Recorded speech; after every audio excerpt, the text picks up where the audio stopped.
Kathleen McGivern, and in this video, we're going to be talking about what to do when you face creative burnout. Burnout is defined as exhaustion, a lack of creative ideas, a lack of inspiration, and diminished creativity. It's a diminished drive to want to create, and that diminished drive to or desire for going and creating and making art, right? So that is facing creative burnout. So we're going to be diving in on some ways, some strategies that you can implement into your life if you are facing creative burnout. So let's get inspired.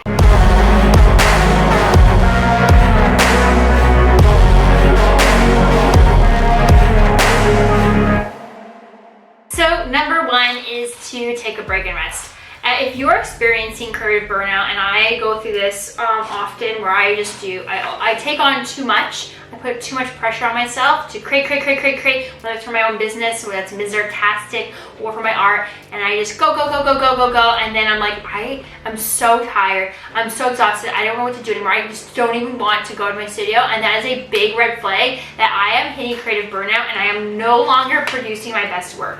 It's no longer good for me, it's no longer good for people who want to view my art. It is creative burnout. And so therefore it is time to take a rest and take a break from it, and to just zone out, zen out, play video games, whatever it is that you need to do.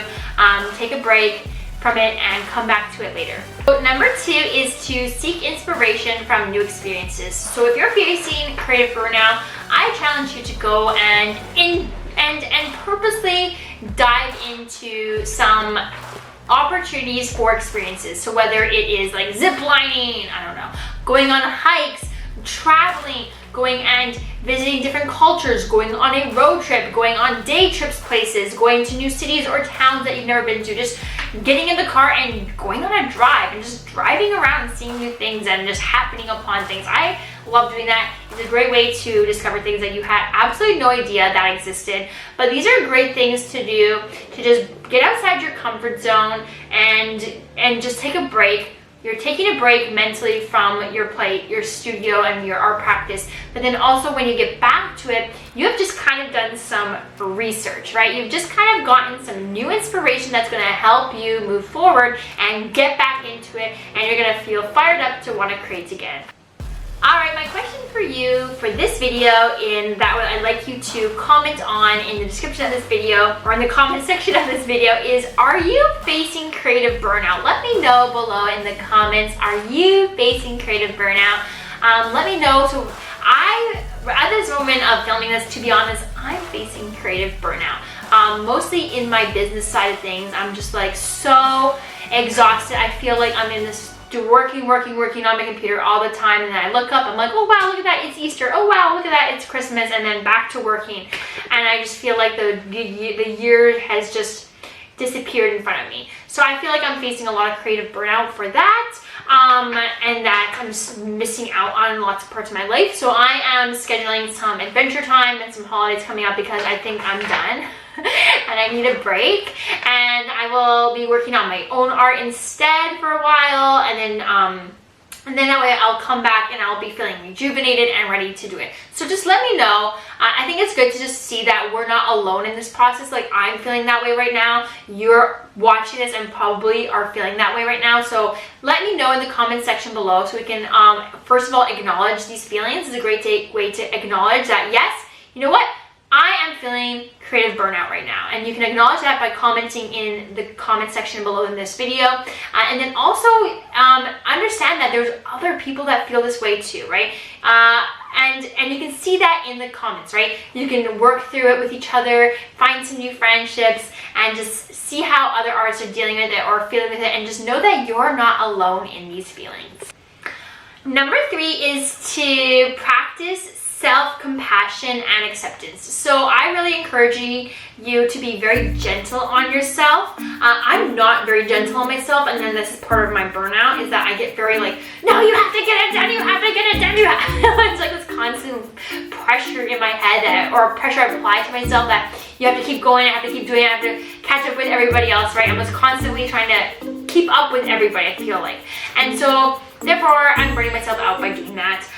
So don't get there caught up. My advice is to not get caught up in a loop of self-criticism, self-doubt, and any of that, right? So really accept the feelings that you're feeling, right? Accept this burnout, acknowledge it, know that you can take a break and then move on, right? Accept these feelings that, okay, you know, I'm feeling self-doubt, but I accept it, but then move on. Like, let it go. Accept it, let it go. Breathe in, breathe out, and let it go. And then move on, right? You have to, otherwise we're never gonna move on and we're just gonna feel worse. We're going to feel worse and more anxious. So take a break and then practice again self-compassion and acceptance. Number 4 is to experiment and play. When you're feeling creative burnout, it's a really great idea just to stop making serious work and just experiment and play. And sketchbooks are a great place to do this. Just pick like random words, like pick a noun, pick an adjective. For example, sparkly, Tyrannosaurus Rex. I don't know, just pick a random generator. Just write a whole bunch of nouns on paper and put them in a jar. Write a whole bunch of adjectives on some other papers and put them in another jar, and just like pick things out, adjective and noun, and then create that thing just to experiment and play. Whatever it is that you want to do. And just pick a random sketchbook prompt or use my free guide.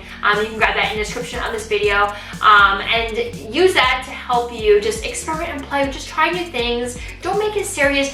No, it's for nobody to see, and that way it takes the pressure off, and then you can just really enjoy the process of just creating. And I think that is super important too. All right, my friend, that's it for this episode. Make sure you watch your next video, which is how to develop your personal core values as an artist. You can click that in the card above or in the description of this video.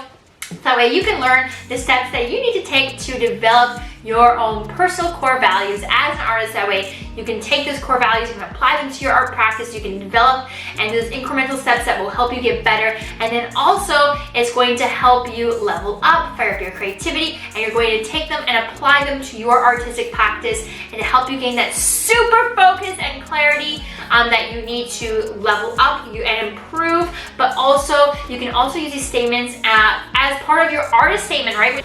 When you go to show in a gallery, they're going to ask you, or when you apply for a gallery show or whatever, competition, anything that you do as a professional artist, it's going to be required that you have an artist statement. So you can use these personal core values to help you really reflect on your own artistic practice, and then you also use them as part of the inspiration for helping you write your artist statement. I think that is super cool. So make sure you check that out as your next video to watch, how to develop your personal core values as an artist.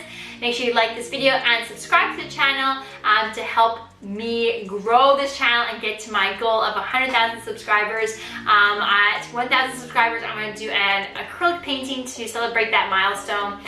Painting man-eating cupcake, because I do subscribe for a cupcake, where instead of actually making cupcakes, I'm going to make you an artwork. So at 1,000 subscribers, you'll get a man-eating cupcake artwork and in acrylic, and then at 10,000 subscribers I'll do an oil painting of a cupcake that's out of this world, and at 100,000 subscribers I'm going to do a large scale ceramic sculpture, and you get to help me pick the theme for that design. So to make sure you subscribe, and I will see you in the next episode.